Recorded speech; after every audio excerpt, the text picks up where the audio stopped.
PM Modi से छीना जाए वोटिंग का अधिकार, उद्धव की मांग। बाला साहेब पर दिए फैसले का उद्धव ठाकरे ने दिया हवाला। चुनाव में बजरंग बली के नाम पर वोट मांग रहे हैं पीएम मोदी।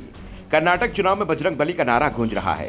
कांग्रेस ने बजरंग दल पर बैन लगाने का ऐलान अपने चुनाव घोषणा पत्र में किया था, लेकिन बीजेपी से सीधे सीधे बजरंग बली से जोड़ दिया है। पार्टी अब पूरे कर्नाटक में हनुमान चालीसा पढ़ रही है। माहौल चुनावी और बजरंग बली के नाम पर वोट मिल रहा हो तो फिर जय श्री राम की जगह जय हनुमान का नारा ज्यादा लगाया जाएगा। पीएम मोदी भी जय बजरंग बली का नारा मन से लगवा रहे हैं। इसे लेकर उद्धव ठाकरे ने पीएम मोदी पर सीधे निशाने पर लिया और उनके चुनाव प्रचार पर रोक लगाने की मांग की है। उद्धव ठाकरे ने कहा, बाला साहब ठाकरे जब हिंदुत्व की बात की थी तब उनसे मतदान का अधिकार छीन लिया गया था। अब प्रधानमंत्री नरेंद्र मोदी कर्नाटक चुनाव प्रचार दौरान जय बजरंग बली के नारे देकर मत मांग रहे हैं। उन पर कोई कार्रवाई होगी? अब उनका मताधिकार का वापस लिया जाएगा क्या? उद्धव ने कहा, बजरंग दल के बारे में बजरंग बली की बात करने की जरूरत नहीं थी। बजरंग बली का बल लेकर क्यों वोट मांग रहे हैं? आप खुद का बल दिखाएं ना। ठाकरे ने कहा कि हम नरेंद्र मोदी नाम के व्यक्ति की नहीं, मोदी नाम की वृत्ति को हराने के लिए एक हो रहे हैं। दरअसल कांग्रेस ने अपने चुनाव घोषणा पत्र में ऐलान किया है कि वो सत्ता में आई तो राज्य में बजरंग दल जैसे संगठनों पर बैन लगा दिया जाएगा और अब बीजेपी नेता इसे लेकर कांग्रेस को निशाने पर लिए हुए हैं। उद्धव ने कांग्रेस के घोषणा पत्र में तो कुछ नहीं कहा, लेकिन जिस तरह से बजरंग बली के नाम पर बीजेपी नेता वोट मांग रहे हैं उसे लेकर जरूर निशाना साधा है और कहा है कि धार्मिक विभाजन कर बीजेपी वोट मांग रही है। धर्म के आधार पर वोट मांगना चुनाव आचार संहिता का उल्लंघन है।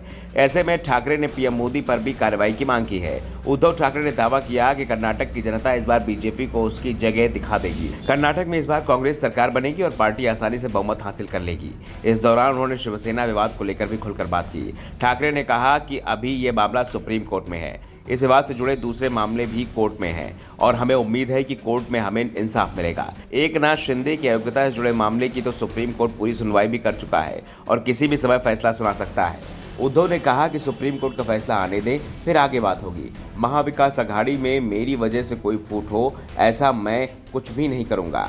मैं इसकी पूरी सावधानी बरतूंगा। शरद पवार की किताब को लेकर भी उद्धव ने सफाई दी और कहा कि पवार को अपने ऑटोबायोग्राफी में अपने मन की बात लिखने का हक है, लेकिन सभी लोग जानते हैं कि मेरे कार्यकाल में महाराष्ट्र में कितना काम हुआ है। पवार के इस्तीफे पर उद्धव ने कहा कि उनके रिटायरमेंट को लेकर कोई अंतिम फैसला अब तक नहीं हुआ है, लेकिन मैं उन्हें क्यों कहूं और किस हक से कहूं, वे अपना फैसला वापस लें।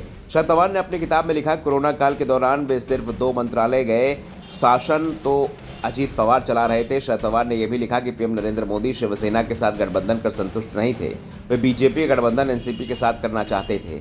शरद पवार ने अपनी किताब में यह भी लिखा है कि केंद्र पर यह आरोप लगाना गलत है कि वो मुंबई को केंद्र शासित प्रदेश बनाना चाह रहा है। वो ऐसी कोई योजना नहीं है, ये मनगढ़ंत बातें हैं। यानी पवार ने अपनी किताब में शिवसेना पर जमकर आरोप लगाए और साफ कर दिया है कि उद्धव ठाकरे के समय जो भी कामकाज हुए उसके पीछे अजीत पवार थे।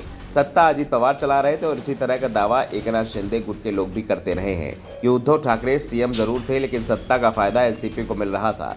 शिवसेना धीरे धीरे कमजोर हो रही थी और इसी के चलते एकनाथ शिंदे के नेतृत्व में शिवसेना के विधायकों को बगावत करनी पड़ी और बाद में पूरी पार्टी पर ही एकनाथ शिंदे ने कब्जा कर लिया। Bureau report, the Navdarpan news.